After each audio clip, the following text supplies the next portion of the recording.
Welcome again to everyone that was able to join us this afternoon.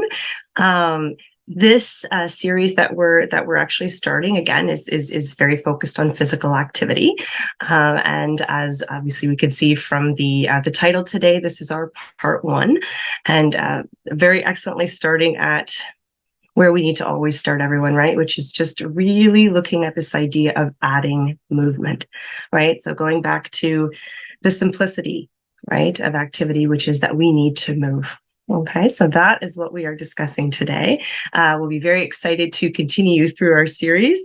But as I said, this is the best possible way to start, is focusing on the simplicity of movement. So first thing I want to do today is just say a big, huge thank you to our sponsors. Otherwise, we wouldn't be able to have these wonderful webinars that we've been able to start. So our sponsors are PACE Cardiology, Myant Health, and MyView, which stands for My Virtual Integrated Everyday Wellness. We have had our collaboration for about 2 years, and again, really exciting things that we're doing together. It's just been a wonderful collaboration of all areas of healthcare, especially focusing on heart health. So again, we've been able to do amazing things in 2 years, and again, more exciting things to come. So thank you very much to all of them. All right, so just some disclosures. I am the only speaker today, so I will be the only one disclosing anything.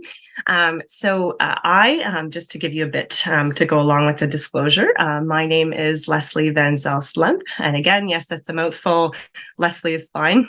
So I am the program lead for MyView Cardiac Wellness, and so again, I've been in that position for about 2 years. I have been working in cardiac care, mainly chronic disease in general, but mainly in cardiac care for almost 20 years. So I fell very hard for this area at a young age, and just haven't stepped back. So again, cardiac care is definitely my love, and it is an area that I know I will never be able to step away from. So I'm sure everyone's seen this movie, but that's why I actually love it as a title. So everyone, we've got an issue, right? Houston, we've got a physical activity problem. So I know this isn't news to everyone. This is the information age, right? There's so much out there. So this won't be the first time that you've heard that, just that we've got issues with this. But today we're really going to get into what the issues are, a little bit of why they've become an issue, and then of course what we can do moving forward. But and I'm sure, whether you know the statistics or not, you feel it, right? You can really feel this happening around us. So again, just a huge difference in the last 40 years, everyone. In the healthcare side, we're seeing significant increases in health-related risks related to this. There's so much emerging research right now, and it's been trickling for quite some time, but there's an awful lot more coming to the forefront now, just really showing just some dramatic changes on the healthcare side. So this is a very important topic. We do, I sometimes like to share interesting facts, right? So we watch at least twice as much television as we did in the 1950s. Even if you pause to think about that, twice as much, right? So even if you don't know anything else, that's just television, right? So that's nothing, that's only one aspect of what we're talking about today, is just the TV piece, right? Twice as much. Just how dramatic is that? I even think back to, oh gosh, probably about 10 years ago now, when some of us in my field, we used to sometimes use, okay, even when people were watching TV, we used to be able to say, to encourage them to get up, to move. It was, okay, commercials on. Most of us hate commercials. It's time to get up and move. We can't even say that anymore. Like commercials have gone, other than the Super Bowl, again, but we all know what they paid to have a commercial. But commercials are something that, there's with the streaming, commercials aren't in the forefront anymore, right? So it's even something that's changed in the last 10 years. Like that even on its own is interesting. So again, just that's a big one, everyone. Again, this is associated with increased death, and again, from all causes, right? So we're going to get into a little bit about, some more targeted areas of where this has impact. But again, it's death of all causes. So that's a pretty dramatic thing. And then current physical activity recommendations, which I am going to remind you about, everyone. If they're not something that you're aware of now, and some of you definitely probably are. But again, what the targeted recommendations are right now is really only 3% of wake time, right? So again, we're going to talk about this a bit more, but 3%, that's a really small portion of the day, right? So the rest of the day we've got to tackle here. So that's a pretty small figure there. Okay, so what is sedentary behavior? Again, you hear this term, it gets thrown around quite a bit. And again, I'm not going to take you down this road too far, everyone, because, getting into the nitty gritty isn't, it can be a little bit too much. So again, I'm just going to explain it in the best way possible, but just to kind of get into it a bit, right, of what exactly this is. It's any waking activity characterized by an energy expenditure of less than 1.5 metabolic equivalents and sitting or reclining posture. So again, that sounds like a mouthful, right? Just sort of why I wanted to share that, just a little bit more of explanation on the right there. So you'll see that, and again, metabolic equivalent, everyone, try not to let that overwhelm you at all, even just that term. All that really means is everything has an energy cost. Okay, so everything that we do has an energy cost. You'll see it on this list here, even what I'm doing, right? So versus me sitting still, and then, I have a Dutch background, so we use our hands a lot. Even the fact, going from sitting still to me using my hands to talk, that is a change in energy cost. Okay, so that's really the simplest way to think of this, is everything has an energy cost. So if you see that the top area there, right, sedentary, so below 1.5 mets, right, and sitting or reclined. This includes things like, again, lying, sitting quietly, watching TV, listening to music, sitting at a desk, right, which is what I'm doing right now.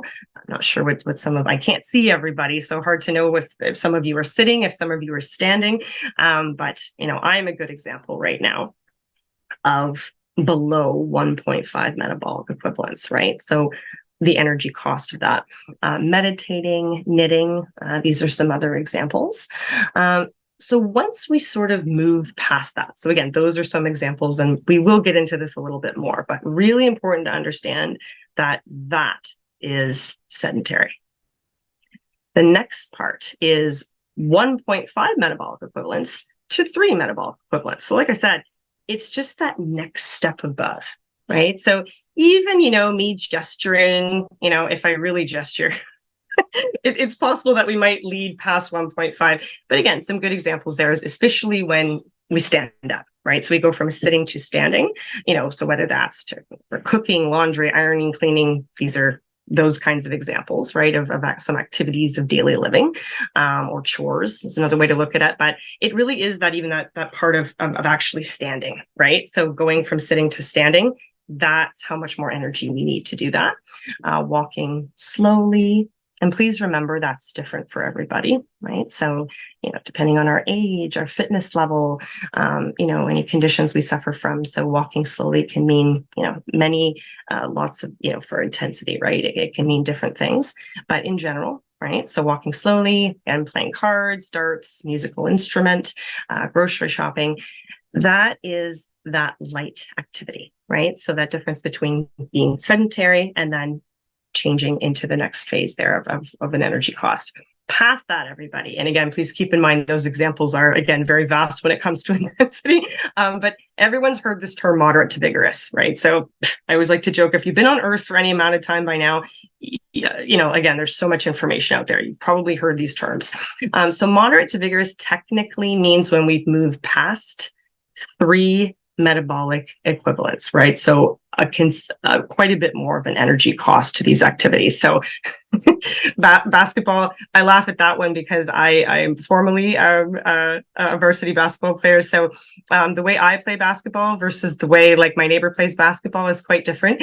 But again, the moment we move into that activity in general, right, is moving past 3 metabolic equivalents: dancing, running, walking briskly. Just some examples there of what there's a beginning energy cost to those activities. Okay, so to sort of continue on this idea, I've added just a few more examples. So what I sort of would love you to do, if you can, is just to, take a good look at this. And it can really start to help you to wrap your head around sort of, what activities do I do in a regular day?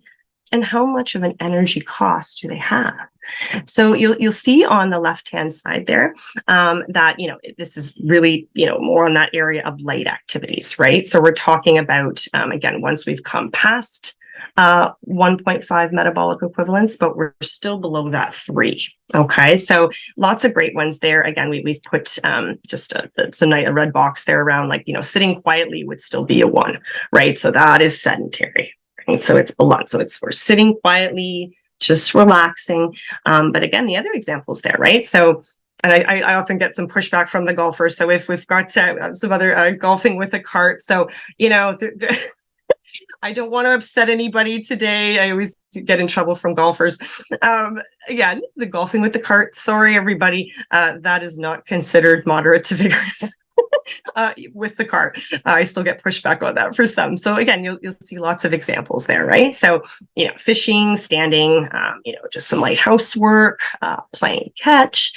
These are examples of some light activities, right? But again, a lot of these are sports, everyone. So that's not the point of this discussion, right? Is talking about making sure if you're trying to move into light activities as a goal, that you need to pick any of these sports. That's not the idea of showing you this. It is just to sort of make you think, though, of like, if you happen to be doing some of these, that's about the energy cost. Okay. So you'll see, I put some red boxes around some other ones, right? So into the moderate, that 3 to 6 metabolic equivalents, that really does stay kind of camped in that moderate. And again, once we move into vigorous, it's usually past, like much more vigorous. It's usually past about 6, but you'll see again some other examples there. So squarely in the light is still, just moving past light is gardening, right? So some active gardening, mowing the lawn, right? So using, moving, which is something I always hope and pray that people still have, is like, your push lawnmower, so doing that, right? So that's when, that's when we've moved into more, again, that moderate. And again, walking at, like, let's say a 15-minute mile, that would be an example of about 5 metabolic equivalents. Okay, everyone. So again, anything past 3, we've moved into moderate. In some of the examples can be more into the vigorous end.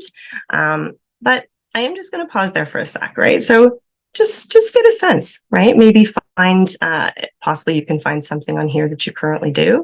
But if not, maybe some of these can even be some examples of, I always tell patients this, of maybe some activities that you used to love, right? And you're thinking in your head, like, no, those things are not going to add to be, to helping me with my fitness, right? With my physical, right? With my movement, you might be wrong about that. Right. So one of the examples on there, I had a discussion even last week with a patient about this, right? Of, how much they used to love bowling, how it was just such a thing that he grew up with in his family, how much enjoyment, how much nostalgia, how much positive association he had with bowling, and yet had completely let that go.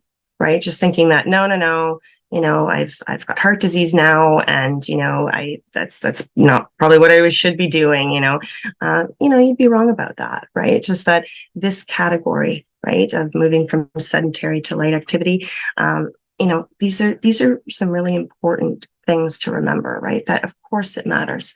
It's good movement. And then we'll get into this a little bit later, but it's also really understanding ourselves and having those positive associations, right? So he was, I think he was giddy as a schoolboy when I told him that. He was like, I can bowl? That's like a positive? I'm like, absolutely, right? So kind of can be fun to think about these things. So want to remind everyone. So again, the movement guidelines. So it was pretty cool. So they started to change. So again, these are the Canadian. This comes from the Canadian Society of Exercise Physiology. So before 2016, the guidelines look quite different, right? They were really focused on sort of what we already talked about, which was that 3% of the day, right, of what we were supposed to be doing for physical activity, but wasn't touching on the rest of the day. Right. And I think those of us in the field, we were, of course, talking about the rest of the day. But, that did throw patients quite a bit was, well, then why do the guidelines say that this is all I should be focusing on? Right. So, the Canadian Society of Exercise Physiology did a beautiful job of really shifting that message. Again, in 2016, it mainly started with the younger, with the younger groups, and then it moved into adults. I believe it was released in 2018. So this was just such a huge positive step forward, everyone. So, really looking at this. So if you haven't seen this, again, I'm super happy to show it to you. If you have, this will just be a bit of a review, but really important and very part of what we're discussing today. Okay, so, on the left-hand side there, right? So looking at that 24 hours, of course, it's still talking about what's important for 3% of the day, everyone, right? So performing a variety and types of intensities of physical activity, which include moderate to vigorous aerobic physical activities, such that there is an accumulation of at least 150 minutes per week. So again, that's really still focusing on that moderate to vigorous physical activity and really trying to accumulate 150 minutes per week. Again, not what we're talking about today, everyone, right? So that's actually we're not addressing that section today, but still important for you to know that it's part of the guidelines and will eventually be part of what we talk about in this series. But it's just more of a reminder today. So muscle strengthening activities using major muscle groups at least twice a week. So remember, that's the 3% of the day. What you'll see below that part, right, is several hours of light physical activity, so including standing. So that was the first time that was added to the physical activity side of things, right? So really bringing in this idea of light activity and how much it matters, right? And what I loved about it too is, again, even just focusing on just those two little extra words mean a lot, right? Including standing. Right. So reminding ourselves that going from sitting to standing, just doing that it actually makes a difference, right? It's actually part of the guidelines. So this was a pretty big deal, right? So such an important message there. The middle, which is sleep. So we're not talking about sleep today. Again, it's a much bigger topic, actually, but again, why it's on here is, again, it's part of our 24 hours, right? So getting 7 to 9 hours of good quality sleep on a regular basis with consistent bed and wake up times. This category that you see right now, again, this is the 18 to 64 range for adults. So past 65, there were some little tweaks to this. So the only one, so it's just for you to know, because, again, they're not enough to share both on here, but there's just some slight changes. So on the physical activity side, they did bring in the topic of balance, right? And just that every day we should have some balancing activities into our day. So that was one of the only little tweaks on that end. Everything else was pretty much the same. The sleep component, the only little tweak to that one is that they changed it from 7 to 8 hours past 65. And then the sedentary behavior part. So that part remained the same completely, right? But again, there it is, right? It's in the guidelines, is that this is something we have to pay attention to on a daily basis, right? So now, the words they chose, right, and we're going to elaborate a bit on this, but limiting sedentary activities to 8 hours or less. So again, this includes no more than 3 hours of recreational screen time. I think by now we all sort of know what that means. That's not just, that's not just the TV, that's our phones, that's, games we play, the examples go on. But that's all in only 3 hours. right? And then breaking up long periods of sitting as often as possible. So they really did want to leave that one quite open, because that really is the best message. And again, it's such a wonderful, simple one. It's just as often as you can, right? Break up your sitting. Now, again, we're going to get into this a little bit more. The part at the bottom there I want you to pay attention to as well, which they thought was extremely important to mention, was replacing sedentary behavior with additional physical activity and trading light physical activity to more moderate to vigorous, while preserving sleep and can provide greater health benefits. Now, again, for today, everyone, we really are focusing on for the most part, just getting from that sedentary, try to get into light. But, it is still such a nice message, though, of just like, if, let's say, you're in a situation where you are doing a really good amount of light behavior, is there any way you can think through, is there a way to sort of tweak it into that next category, right? And it can be the most minor tweak, right, that might move you into that next category. And then poof, so much more benefit can come from that. So I just thought that's important to mention, right? But again, please know that's not the focus today to, again, talk about moderate to vigorous, not the idea, but it is sort of a neat message no matter what, right? Of, okay, if we're mostly sedentary, maybe the goal is we're just trying to move more. But let's say you've come here today and you are doing a lot of light, maybe it's just that slight tweak into above 3 metabolic equivalents that could sort of shift you into that higher category. So pretty neat messaging there. I always like to talk about this because, and for years and years and years and years, this is something we've talked about so much in rehab, right? In cardiac rehab, which is where I've spent, again, most of my career and still a large part of my career in cardiac rehab. Because again, it goes back to this same idea of, and we used to, before the guidelines changed, it was, just such this focus on, and again, not necessarily the fault of any patient, because when the guidelines were the way they were, that's all it was focusing on was moderate to vigorous. But this is where this active couch potato came, and it's important to mention it to you because perhaps you are one. So it's really calling upon this idea of, even if you are accumulating, right, the recommended amounts of moderate to vigorous physical activity. So again, if you're hitting your 150 minutes, right? If you are actually hitting that in a week, right, and you're doing it well, you're still going to be at risk, right, of disease if you're also engaging in prolonged sedentary activities, right? So important to know that, right? Of just that, yes, I mean, don't get me wrong, I get a huge pat on the back if you're reaching those levels, but they're not easy to hit, right? But even if you are, right, if you're sitting for the rest of the time, your risk is still significant, right? So again, it did get coined the active couch potato. So the reason to bring this up today is really making you think of, am I one, right? Is that me? And oh my gosh, like, odds are if you came today and you are one, you were still aware of this idea that it might not be enough, right? Or that it might not be all we're focusing on when it comes to physical activity. So good for you. But some of you might be sitting there, kimming there today going, oh, yeah, no, I'm good. So maybe you are an active couch potato, right? So then the bell might go off, really making you understand that the rest of the day matters so, so very much. Okay, but again, try to keep that term in your head so it's interesting. So we did want to add for you sort of what that can look like. So an average day as an active couch potato can look something like this, right? So 50% of the day sitting at work. And this is talking about someone that's still working. So if you're not, it doesn't have to be work. It just means sitting, right? So sitting for 50% of the day, right? And then the red portion is those activities of daily living, right? So only 25% of the day, again, kind of spent in that category of, sort of in between that 1 to 5 to sort of 3 category is sort of where those ones sit, right? So that light physical activity, 6% of the day, this is just looking at some data of just your average couch potato. They, a lot of the time, you sort of get the idea, right? They go above and beyond even what the recommended physical activity guidelines are, right? So they're even going above that 150.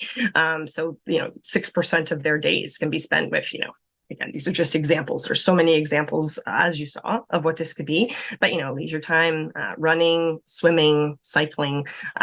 So they're really they're really hitting on that one. So for 6% of the day, and then 19% ends up. Again, this is just an example, but 19% being other leisure time, but mostly sedentary. Right? So as you'll see there, right, just big chunks of the day that are spent in mostly sedentary behaviors, really hammering hard on the physical activity guidelines, right, the moderate to vigorous area, but the rest of it, mostly sedentary, right, which is not what we're after. So just kind of thought that might be interesting for you to see that. Again, a lot of us are visual learners. I know that I am. So interesting stuff. So many examples of this, everyone, but what happens when we are too sedentary? So the list is actually quite long, and it's getting longer and longer. But I just want to share with you sort of what some examples are, right? So the studies that are coming out right now, again, are mainly focused on, how sedentariness can contribute to the following. Again, the list is long, but these are some stronger areas right now, right? So type 2 diabetes is definitely at the top of that list. Obesity, some types of cancers. So right now, I believe we're up around 6 types of cancers that, if we are deemed to be sedentary, mostly sedentary, then we're putting ourselves at risk for. Cardiovascular disease, definitely. So early death from all causes. Again, everyone, there's that all causes, right? So increased risk of depression is really coming to the forefront. Neck and back pain, definitely. And please remember the cascade of that, everyone, of just, there's being sedentary. And then if it's causing you musculoskeletal issues, that's just going to really limit the entire picture, right? So we often will joke, do you have a dead bum, right? So it's sort of a funny joke, but it's true though. So what can even happen to the gluteal muscles if we're sitting too much, right? Like the firing ability of our hamstrings, right? Of our glutes. They, for the most part, if we're sitting too much, it's amazing how they go to sleep. And the problem with those muscles, everyone, is that once they're asleep, they love to stay that way. Right. So since I've had children, I almost like to joke, they're like kids, unless you poke them out of bed, they're not getting up. They will really love to stay there. Right. So that becomes a huge problem, right? Because if those muscles aren't waking up and doing their jobs, that leads to other muscles doing way too much, right? Which just leads to usually chronic pain. So you can only imagine how that it just starts that cascade. So even if it's that one alone, you wouldn't believe how much of a difference it can make from just standing, and what a difference that can make to those muscles and forcing them to wake up. And then the last one is cognitive decline. So everyone understands probably what that means, right? That's where we're talking about dementia, Alzheimer's. So again, lots of things coming out, but these are sort of the major categories. Okay, so again, some serious stuff can happen when we're too sedentary. This component here, again, I really want you to understand, because again, my grandmother said a lot of amazing things, both of them, but my Oma specifically, my Dutch, which again, the Dutch, my gosh, you look at the research in Holland, boy, they've got a good idea of what we should be doing, right? They've got more bikes in that country than they do cars, so there's something good to that. But again, it's this idea of, right, just what difference it can make, right? Keeping it simple is, for all areas of physical activity, is just the best thing you can do, right? So the KISS principle, I'm very fond of, but that's why I want to really focus on, again, this idea of light physical activity, because again, everyone, I want to remind you, right, the guidelines, which again, we're not focusing on moderate to vigorous today, but people really do still get caught up in that, right? So very much so. But I want you to understand that, if we look at where these arrows are leading us, right, we know that being sedentary leads to disease, right? Like just point blank, right? That is the direction in which we are headed. But even just changing into some light physical activity, that leads directly to health. Right. So I wanted to share this with you just even as a visual, right, of putting it right down to the, really simple, right, of how we can be more healthy when it comes to this. It's just that shift, right? Any shift you can make in the category of light physical activity leads to better health. Okay. Did want to share a little bit of some of the research on this too, and I think you'll find it very helpful, right? So a meta-analysis of 6 studies observed that the risk of cardiovascular mortality, right? So again, cardiovascular disease was reduced by 20%, okay, for each 20-minute increase in light physical activity. So 20%, everyone, is just huge. Right. So we often will say in rehab, even when we do in cardiac rehab, if we've done a test on you, and I'm sure a lot of you have done stress tests, but you might not know that a metabolic equivalent comes out of your stress test, right? To actually tell us what your body is capable of at its peak, right? How many metabolic equivalents were you able to achieve, right? And what's amazing about that is, and again, it correlates well with this, is just for every 1 MET you can come up in your stress test, right? That's 20% less risk of, if you've already got cardiovascular disease, it would be of suffering from further events. If you haven't yet, it's 20% less risk of having a cardiovascular event, right? So just an amazing amount of, putting your cookies in that jar, right? And just what can come of it, right? Just huge numbers here, which is just so, I find just so unbelievably encouraging. So I really want you to remember those, especially that component, right? Which is just a reduction of 20% for cardiovascular disease for every 20-minute increase in your light physical activity. Okay. So again, I'm just going to pause there for a minute. So again, it's thinking, when am I sedentary, right? If I can just move into that category for even 20 minutes a day, look at where that can lead.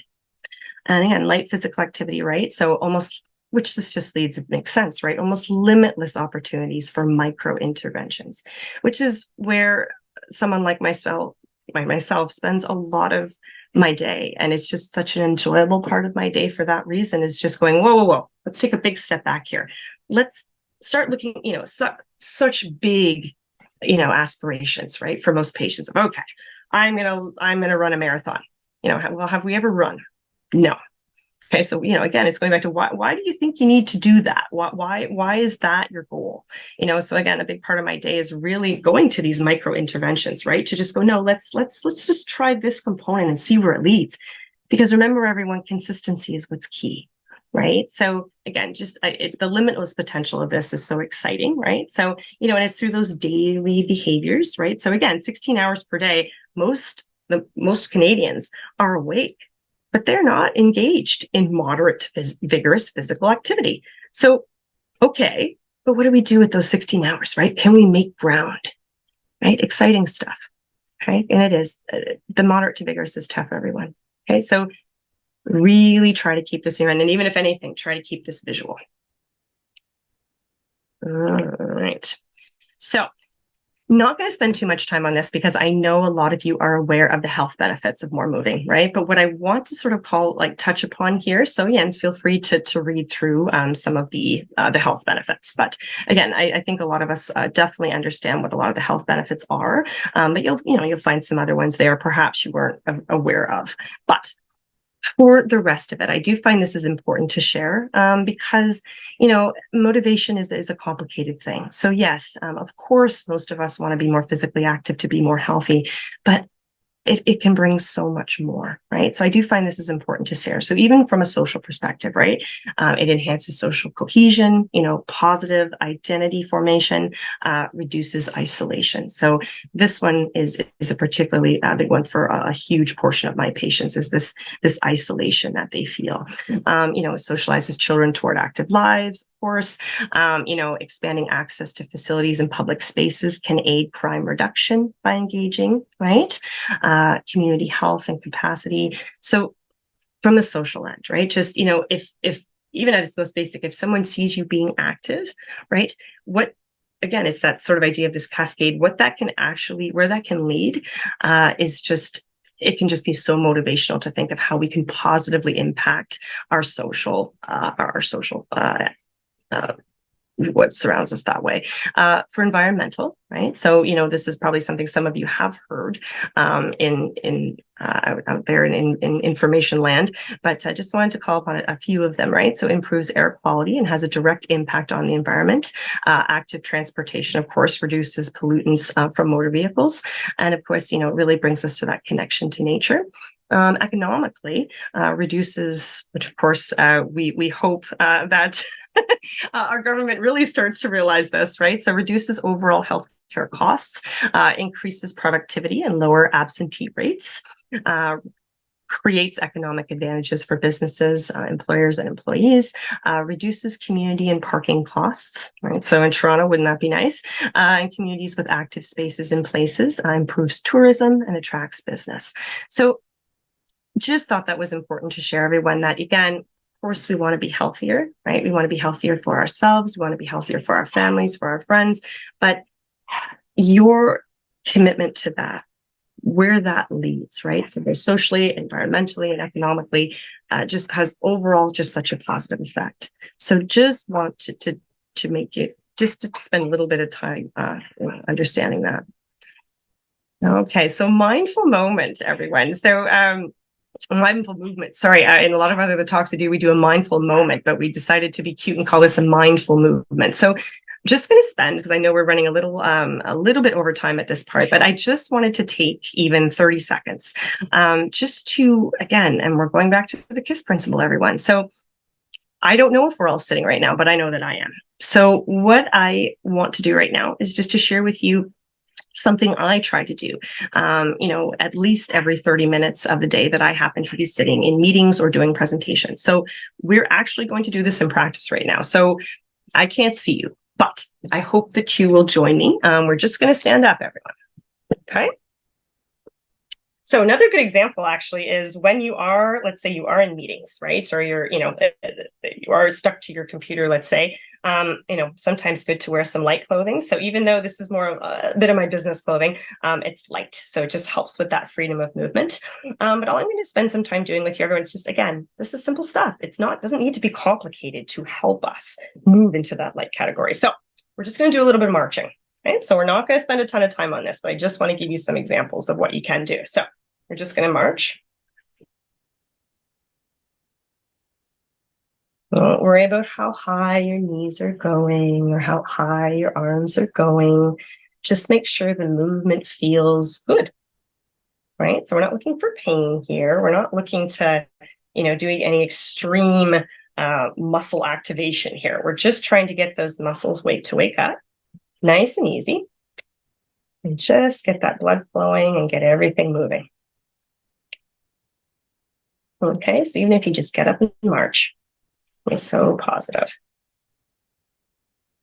Okay, great. Well done, everyone. So next one, very simple too, right? So, feel free if you like, again, if you're trying to work on a little bit of balance too, but I don't want anyone crashing into computers while we're doing this. So even I am going to put just some light fingers on whatever's around you. So whether it be a desk, for most of you, it probably is a desk. So, just want to put your fingers just lightly on your desk. And all we're going to do is just what we call some heel raises.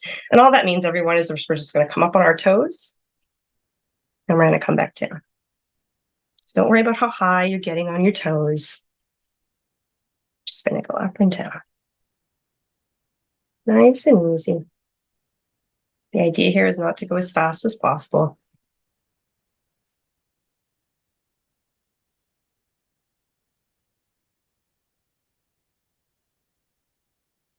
See, we're not even complicating this by saying, okay, you want to do 15 of these.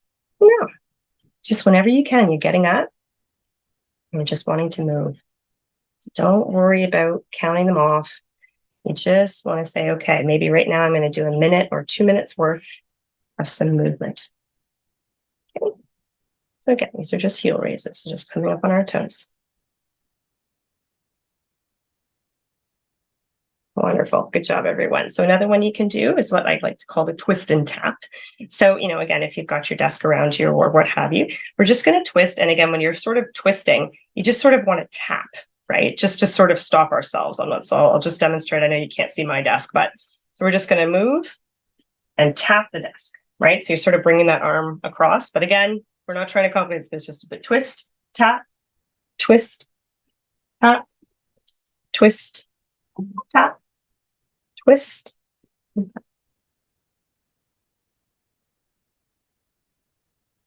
So what's nice about this too is it actually gets a little bit of a back stretch in there, which is sort of nice.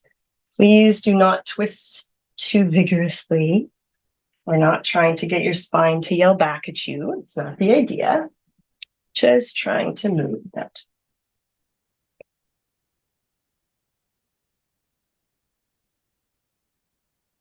Okay.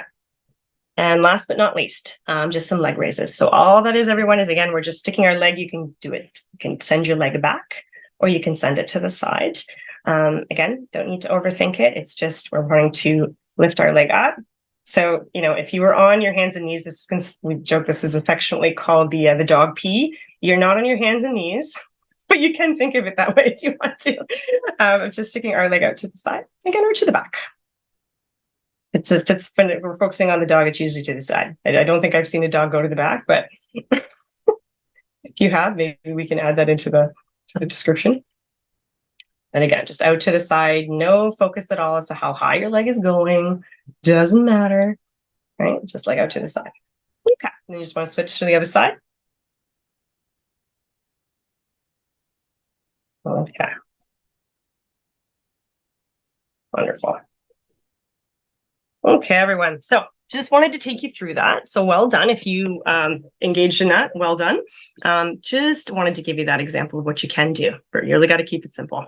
So wanted to take you through just a few, because I know for some of you, you know, these are some of the areas in which you're probably quite sedentary, right? So very quickly, just want to say again, in the workplace, right? So a greater percentage of individuals, obviously in the 1950s, were employed with occupations that had high levels of physical activity. By the year 2000, it was basically doubled the ones that are not, right? So they just, it's so unfortunate, but it sort of just happened that way, right? So the trend was completely reversed. So overall, the percentage of jobs requiring moderate intensity physical activity has decreased from 48% in 1960 to 20% in 2008. You know, and again, if this is reviewed again, which I'm sure it is even right now, and could even possibly be a newer statistic on this, but very likely it's even higher now. Okay, so just wanted to touch upon again, what can we do, right? So in the workplace, you may have heard some of these, but it's possible that you haven't, right? So it's just, again, that evaluation of if this is the main area in which you're sedentary, these are some things that you can do, right? So we want to take breaks every hour from sitting, sort of what we just did, right? You can get up and stretch, walk around, stand in place. Just standing up is huge, right? So standing and walking around during a conference call, you know, I sometimes will tell patients to use a headset to allow for some more freedom of movement. So just kind of gives you some more choice of what you can do. You know, try to encourage some, you know, standing and sitting meetings rather than, you know, coming to the boardroom and sitting down. You know, instead of emailing, walking over to discuss the topic. You know, wow, what a notion, eh? Just face to face. Just amazing. Again, it's obviously it's better for everything, right? I actually find in work especially, it's better for everything, but so much better for you physically. Taking stairs instead of the elevator or escalator, walking to get your lunch instead of getting it delivered, you know, using a treadmill desk. These things, probably heard about these things, but they do exist. So of course there are stand-up desks, but there also are treadmill desks, physio balls you can sit on. Again, our stand-up desk, requesting an ergonomic assessment for your desk or equipment. This is just something we sometimes encourage, because not only can it take away postural issues when you are working, but it actually, we have seen some research that if you do that, it actually can lead naturally to more physical activity at work. It's an interesting thing. So just some suggestions there, everyone. Next one we wanted to talk about was transportation. So, you know, especially in Toronto, I know that we, you know, this is definitely a thing. And I think a lot of us have had to think outside the box on this, but just sort of wanted to give you some statistics, right? So in 1960s, again, 67% of adults commuted to work via car, but in the year 2000, it was 88%. So just huge, right? So, you know, nearly 50% of, you know, in 1969, elementary school children, 50% of them walk or rode their bicycle to school. In 2009, it's down to 13. Unbelievable, right? So 50% down to 13. So what that's doing for our children. You know, again, the result is just that greater reliance on automobiles to get us everywhere. And it's just another missed opportunity, everyone, right? For us to move. So this is a big issue. So things we can do, right? So walking children and grandchildren to school instead of driving, of course, leaving earlier or later for work to reduce your time sitting in traffic, right? So a lot of people don't think of it that way. They're like, oh, like, well, I just don't like to sit the traffic. It drives me crazy to sit in it. But again, if you look at your overall day, that directly impacts how much you're sitting. Right. So, just really good, even just to put your eggs in that basket. Stand when taking public transit. So I know a lot of us do. Again, this is Toronto. So, huge amount of the population is taking public transit. But again, just getting off a few stops early and walking the rest of the way can make a world of difference. Biking or walking to work is, of course, a more obvious one. And sometimes that's not possible for everyone. But, then maybe we want to think about some of these other things. Okay. So next one, the home. So the picture there you'll laugh at, but it's amazing what comes out and just what it does. Just in the research is shocking, right? So lots of devices that have reduced our physical activity in the home. You can believe it, and maybe you guys saw it on the list there. I'm not sure if sweeping was on our list, but what sweeping requires, it actually requires moderate intensity physical activity, but it can be replaced by, our lovely Roomba vacuum cleaner there. So my little sister bought one, and I remember saying like, oh my gosh, like, and I won't, again, I won't go near it, but I almost wanted to throw that thing out the window. I'm like, oh my goodness, you're too young to be doing that already. So other examples, labor saving interventions, so things that have come out over the years, right? Dishwashers, clothes washers, dryers, microwaves, again, even disposable plates and dishes. Yes, these inventions are labor saving, everyone, right? And time saving, but what they've done to our activity in the household and doing household chores has just been devastating. Okay, so to sort of flip that back around, right? What can we do? We can wash dishes by hand. We can go back to folding laundry. Folding laundry is one thing, but again, we can do it while standing. Volunteering to do more active chores, right? So mowing the lawn, raking those leaves, don't get out that leaf blower, right? Rake them. Washing windows. Don't get me wrong, using the blower still involves some activity, but raking involves quite a bit more. Washing the windows, mopping those floors, walking briskly up the stairs rather than just slowly. Again, that in the home can make a world of difference. I do this one myself, actually. So taking one thing at a time up the stairs rather than an armful. I used to be so proud of, even with groceries, how many, I'm that person you used to see with the groceries just strung up my arm, right? All the bags strung up my arm. So proud of the fact that I could bring in my entire load at the same time, and thought, oh, what strength this takes. Meanwhile, it's 1,000 times better if I go back to the car that many times to get the bags for my physical activity. So, but again, we're talking about the stairs, but even when you're getting your groceries, standing around the table instead of sitting. So as a family, can you decide to just stand, performing a chore when the TV is on. So if you're doing your 3 hours of a screen, can you do something active while you're doing that, right? So can we do the dishes while we watch? Can we iron clothing? Is there something that requires more movement? Right, so just some thoughts there, everyone. Okay, so other leisure time suggestions. So, there are a lot of video games out there. So can we do some active video games instead of sedentary ones? Of course, limiting screen time. We actually just did some heel raises, but, these are the types of things you can do while you're brushing your teeth, right? Or maybe you're making your breakfast, or you're waiting your coffee to brew. If we can just be more conscious on these moments, right? Like all of that activity, again, makes a world of difference. Doing some push-ups against the kitchen counter. Again, another example. I've got one patient, it's not on there, but I've got one patient who does little mini squats in the shower. Of course, you need to do that very safely. But again, it's another great example of how you can fit in some more activity. Washing our car instead of the drive-through. I actually love washing my car with the kids. It's a lot of fun. Parking further away. I think we've all heard this one, right? So no matter where you're going, if you do have to drive, park further away. That way there's more of a walk to get to your destination. Okay, everyone. So this is really quick, just sort of showing you that shift, right? So there's our active couch potato again. So what that day looks like, and just sort of showing a more physically active day, right? So even in those activities of daily living, we can shift those to 55% of the day. What a difference it would make, right? If sitting at work, if we can limit that, take away, because we have to be realistic sometimes, right? So we know there's still a lot of sitting at work, but maybe we can put it down to 30%, for the other leisure time that's mostly sedentary. Can we knock that down a bit, right? And get it down to 10%. And I put 5% for the more active part of the day, because 6% is not altogether necessary, everyone. So it's even for the active couch potato, you should almost consider limiting that one just a bit, right? And just, again, complementing your day. So just a nice visual for you there. Want to, as we're coming to the close of our discussion here, is just to really focus on a huge area right now, which I'm sure most of you are sitting there right now. The statistics would show about 71% of people have a wearable that they are currently using at some capacity, right? So how to track your progress. These are just some examples of what's out there right now. And some of you might be sitting there staring at yours, right? So there's the Apple Watch, of course, which is very well known, Garmin, which I personally use. But again, that's only because it suits me. It suits me well. There's so many out there. The Oura Ring is another example. The Fitbit, Whoop is another example.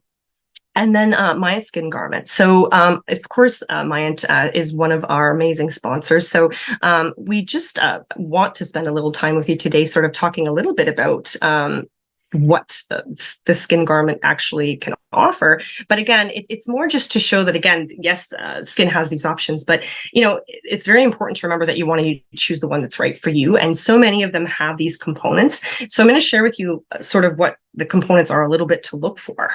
So let's just, sorry, my cursor here, it's not cooperating.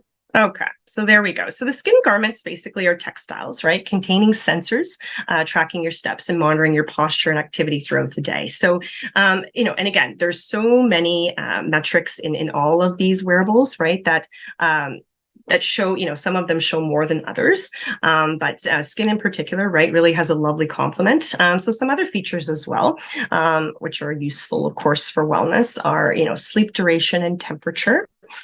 So, a lot of time what I'll tell people is, you really want to connect well with what your goals are and sort of, again, what wearable would maybe help to complement that, right? Just to help you lead you in that direction. But for today's purposes, I can definitely tell you that if you're looking for a wearable, a lot of these components, which a lot of them do have, for moving from sedentary to that light physical activity, especially if that's the shift we're trying to make, so many ways to hold us accountable with these wearables, right? So again, some great examples there of how you can show that, for physical activity tracking.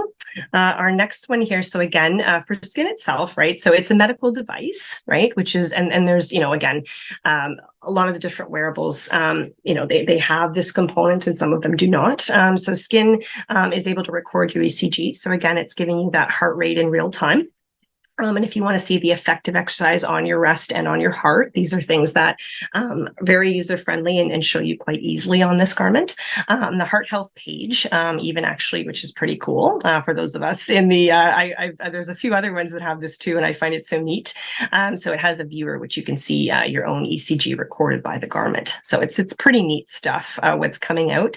But again, what we love in the industry is, again, we sometimes will joke even in cardiac rehab is, as much as we enjoy having you there, we don't want to see you again, right? We want you to learn how to be your own coach and to understand what to pay attention to improve your overall wellness. And again, this can just go such a far way with that.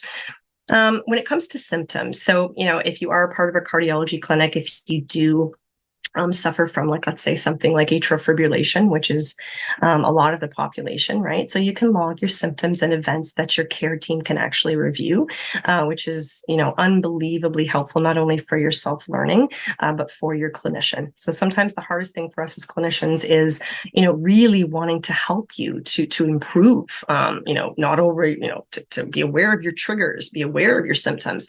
But, when we're asking those questions and nobody can remember, it makes it pretty tough to help coaches to some improvement and improve the risk factors.